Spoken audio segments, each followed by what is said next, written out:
आसान रेसिपी शायद ही मिले। आसान इसलिए क्योंकि इसे बनाना बहुत आसान है और टेस्टी ये इतनी होती है कि आप एक बार खाएंगे तो बस खाते ही रहेंगे मेरी तरह।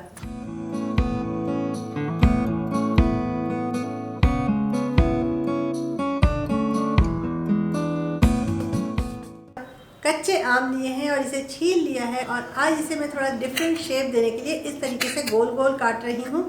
आम में भी गुठली नहीं पड़ी है, इसलिए गुठली को मैं इस तरीके से बीच से निकाल दे रही हूँ। अभी गुठली पड़ी नहीं है तो इस आम के अचार को हम ज़्यादा दिन स्टोर भी नहीं करेंगे। आम का अचार तभी बहुत अच्छे से टिकता है जब उसमें गुठलियाँ पड़ जाएँ। तो अगर आप लॉन्ग टर्म के लिए बना रहे हो तो थोड़ा सा और रुक कर आम लें और उसके बाद आम का ये अचार बनाएं। चलिए आगे देखते हैं।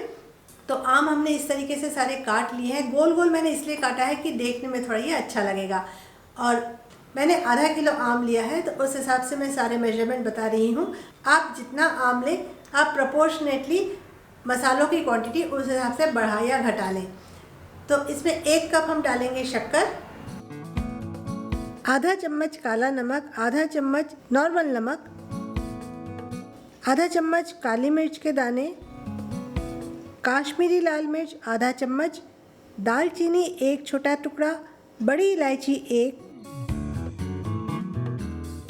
कलौंजी आधा चम्मच, सौंफ आधा चम्मच और 4 लौंग। इसे अब अच्छे से मिलाकर इसे हम 2-3 घंटे रेस्ट करने देंगे। इससे आम का पानी अच्छे से छूट जाएगा और शक्कर भी उसमें काफ़ी पिघल जाएगी।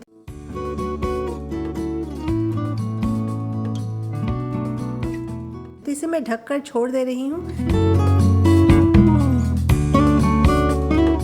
आपको रेसिपी थोड़ी भी पसंद आ रही हो तो रेसिपी को लाइक और चैनल को सब्सक्राइब करना बिल्कुल मत भूलिएगा। अपनी फ्रेंड्स, फैमिली सभी के साथ रेसिपी शेयर भी कीजिएगा।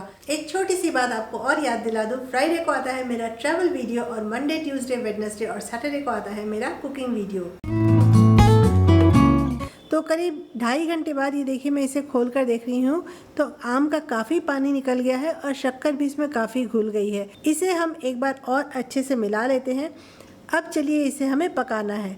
तो एक कढ़ाई चढ़ा रही हूँ और इसमें आम के ये सारे मसालों के साथ मिले हुए मिक्सचर को हम डाल देंगे और मीडियम फ्लेम पर इसे हम धीरे धीरे पकाएंगे। आम का जो पानी है ना अभी ये और निकलेगा और शक्कर इसमें पूरी तरह से मेल्ट होती रहेगी। इसे हमें तब तक पकाना है जब तक कि इसमें एक तार की चाशनी ना बन जाए। इसे बनाने में ज़्यादा समय नहीं लगता है, करीब 7 से 8 मिनट में ही ये बन जाती है। जब भी चाशनी एक तार की हो जाती है तो इसे हम स्टोर करते हैं तो ये ख़राब नहीं होता है। तो एक तार की चाशनी मिल जाए तब तक हमें पकाना है। इससे ना आम में थोड़ा सा लिक्विड भी रहेगा और साथ ही साथ ये प्रिजर्व करने में भी बहुत आसान रहेगा। तो देखिए अभी मैं थोड़ा सा उठा कर देख रही हूँ एक तार की चाशनी बनी कि नहीं। तो ये बिल्कुल एक तार की चाशनी बन गई है और अब हमें गैस का फ्लेम तुरंत यहीं पर बंद कर देना है। अब इसे हमें ज़्यादा नहीं पकाना है। आपको यहाँ काफ़ी ये लिक्विड सा दिख रहा होगा, लेकिन ये रहने से आम की लौंजी खाने में और टेस्टी लगता है। जब हम आम के टुकड़े लेते हैं साथ में ये लिक्विड सा आता है तो ये खाने में ज़्यादा अच्छा लगता है। इसे अगर आप बहुत ज़्यादा गाढ़ा कर देंगे तो ये धीरे धीरे और बैठता जाएगा, तब खाने में उतना स्वाद नहीं लगेगा।